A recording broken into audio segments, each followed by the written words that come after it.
what happens when acidified potassium dichromate reacts with HBr और HI? यही हमारे question का आंसर इस वीडियो में है। देखिए, पोटेशियम डाइक्रोमेट ऑक्सीडाइजिंग एजेंट है। HBr में Br माइनस है और Br माइनस से यदि Br2 होता है तो -1 ऑक्सीडेशन स्टेट से 0 हो रहा है, तो हम कहेंगे ये ऑक्सीडाइज हो गया। उसी तरह से HI में I माइनस है, वो यदि I2 हो जाए तो -1 से ऑक्सीडेशन स्टेट 0, वो भी ऑक्सीडेशन हो गया।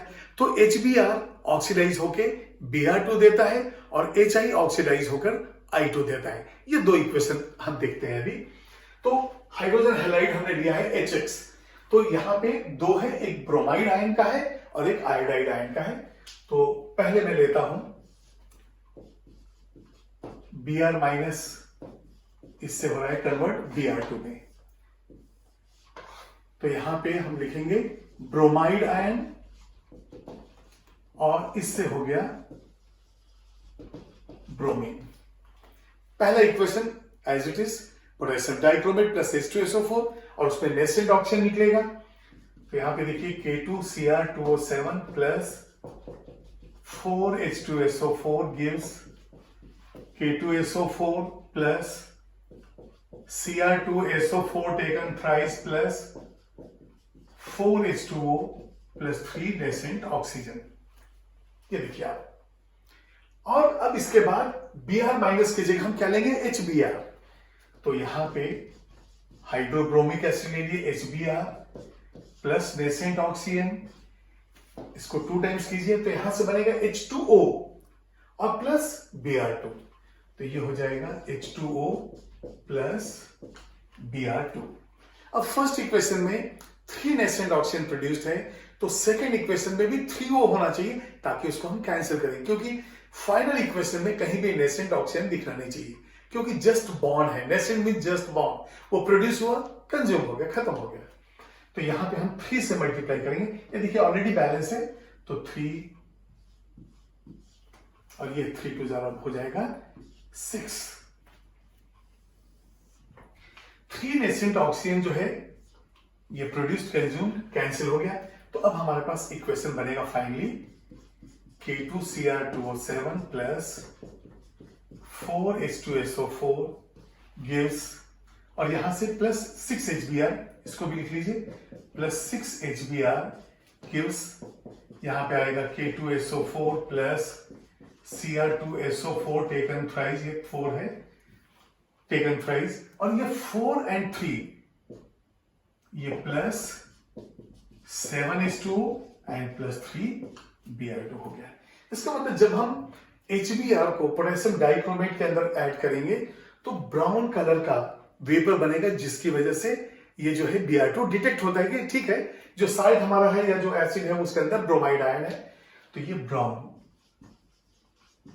और टेस्ट ट्यूब के अंदर ये ब्राउन वेपर के फॉर्म में होता है। वैसे तो ब्रोमीन का जो स्टैंडर्ड फिजिकल स्टेट है वो लिक्विड है, लेकिन इस रिएक्शन में ये वेपर के फॉर्म में निकलता है, तो Br2। अब ये देखिए बैलेंसिंग, पोटेशियम बैलेंस है, क्रोमियम भी बैलेंस है, सल्फेट यहां से 4 है, 3 और 1 4 है, हाइड्रोजन 14 है, 6 and 8 14 है, ऑक्सीजन देखते हैं 7 and 23 टोटल हो गया, तो 12 4 16 17 एंड, तो यहां पे देख लीजिए फिर से 7 16 23 और वहां पे 12 और 4 16 एंड 7 23 बिल्कुल बैलेंस है। तो यहां पे हम लिखेंगे कि Br माइनस से ये कन्वर्सन है Br2 का, और ये ब्राउन वेपर्स आर प्रोड्यूस्ड। क्योंकि टेम्परेचर इतना ज्यादा है वो वहां पे कि ब्रोमीन जो है लिक्विड में कन्वर्ट हो गया और ये जो है ब्राउन वेपर्स जो है टेस्ट ट्यूब से आने लगा, तो bromide ion is converted to bromine, जो कि ऑक्सीडेशन प्रोसेस है। इसको आप नोट कीजिए। उसके बाद इसी तरह से हम आयोडाइड के लिए ले लेंगे, जहां पे आयोडाइड जो है आयोडीन में कन्वर्ट होगा और आयोडीन का वेपर जो बनेगा वो वायलेट पर्पल कलर का बनेगा। इसको नोट कीजिए।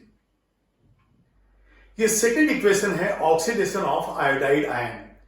जब आयोडाइड आयन पोटेशियम डाइक्रोमेट जो एसिडिफाइड है उसके साथ रिएक्ट करता है तो आयोडीन के वायलेट या पर्पल कलर के वेपर्स निकलते हैं। देखिए फिजिकल स्टेट तो आयोडीन का सॉलिड होता है, लेकिन जब टेस्ट ट्यूब के अंदर रिएक्शन हो रहा है तो इसके वेपर्स बनते हैं पर्पल या वायलेट कलर के। जैसे हमने देखा है ब्रोमाइड के केस में, ब्रोमाइड के केस में कैसा है, ये ब्राउन वेपर है, जबकि ब्रोमीन तो लिक्विड होता है लेकिन वो ब्राउन वेपर प्रोड्यूस हुआ। आयोडीन सॉलिड होता है लेकिन यहाँ पे वायलेट वेपर्स निकलते हैं। तो वायलेट वेपर्स हो चाहे पर्पल वेपर हो, ये आयोडाइड आयन को डिटेक्ट करता है कि आयोडाइड से आयोडीन बन चुका है। तो देखते हैं यहाँ पे ये हो गया आयोडाइड आयन और यहां से बनेगा आयोडीन। पहला इक्वेशन जो है पोटेशियम डाइक्रोमेट का बिल्कुल वैसे ही होगा जैसे पहले हम लोगों ने देखा है, K2Cr2O7 प्लस 4H2SO4। चलिए बताइए प्रोडक्ट क्या होगा, एक होगा K2SO4, next Cr2SO4 taken friends, आप बताइए। यस 4H2O और नेसेंट ऑक्सीजन कितना, यस आपका आंसर यस 3 हो, करेक्ट है। तो यहां पे लीजिए आप K2SO4 plus Cr2SO4 taken thrice plus 4H2O plus 3 nascent oxygen. तो पहला इक्वेशन तो कई बार हमने पढ़ा है, तो कई बार जो है मैं पूछूंगा भी, लेकिन मेरे आंसर देने के पहले आप आंसर रेडी रख लेंगे और आपको लगना चाहिए कि हाँ सर से हमने फास्ट जो है डिसाइड कर लिया कि क्या प्रोडक्ट है, तभी हमारा जो है सक्सेसफुल मिशन रहेगा। ठीक है। इनऑर्गेनिक देखिए, इनऑर्गेनिक जितना ज्यादा कलेक्शंस होंगे आपके कंपाउंड्स के, रिएक्शंस के, उतना जल्दी से आप प्रॉब्लम को सॉल्व कर पाएंगे। अब यदि मान ली कोई ऐसा क्वेश्चन आ जाए जिसका आंसर, जिसका नाम ही हमें मालूम है, तो 10 दिन के बाद भी मालूम नहीं होगा, लेकिन यदि आपके दिमाग में है तो टिक करने में सिर्फ सेकंड्स लगेंगे। इसलिए इनऑर्गेनिक बहुत ही स्कोरिंग है, लेकिन थोड़ा सा सिस्टमेटिक आपको तैयारी करनी पड़ेगी। हमेशा इनऑर्गेनिक पढ़ना पड़ेगा। आप थोड़ा सा हर दिन टाइम निकालिए, चलिए 20 मिनट ही निकालिए, लेकिन आप इनऑर्गेनिक के लिए थोड़ा सा टाइम निकालिए। चलिए अब देखते हैं, यहां पे अब हम लेंगे HI प्लस O, यहां से क्या बन जाएगा H2O और ये हो जाएगा I2। इसको बैलेंस करने के लिए 2 टाइम्स, लेकिन फर्स्ट इक्वेशन में 3 हो तो सेकंड में भी होना चाहिए 3 हो। So second equation should be multiplied by 3। तो इसको मल्टीप्लाई कर देते हैं, 3। तो ये देखिए यहां पे हो जाएगा 3। तो ये जो हाइड्रोजन है ये कितना हो रहा है 6। अब देखिए हाइड्रोजन भी बैलेंस हो गया, 3I2 से आयोडीन बैलेंस हो गया, 3O भी बैलेंस हो गया। अब इक्वेशन को ऐड करेंगे तो 3O प्रोड्यूस्ड फर्स्ट इक्वेशन में, कंज्यूम्ड सेकंड इक्वेशन में, कैंसिल। तो फाइनली हमें क्या मिल रहा है, K2Cr2O7 plus 4H2SO4 plus 6HI। जो प्रोडक्ट बनेंगे वो है K2SO4 plus Cr2SO4 taken thrice plus 4 and 3 7H2O plus ये है 3I2। देख लेते हैं बैलेंसिंग।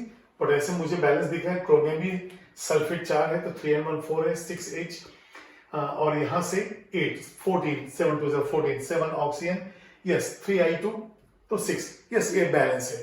तो यहां पे हम क्या देखेंगे,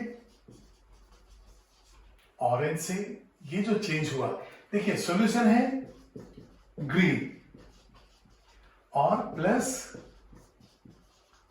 वेपर्स है वायलेट, ये चेंजेस नजर आएंगे। मतलब टेस्ट ट्यूब तो है, वो तो ग्रीन कलर सॉल्यूशन दिख रहा है, लेकिन जो वेपर बन रहा है वो वायलेट कलर का बन रहा है। तो ये ऑरेंज येलो कलर जो है चेंज हुआ ग्रीन की वजह से।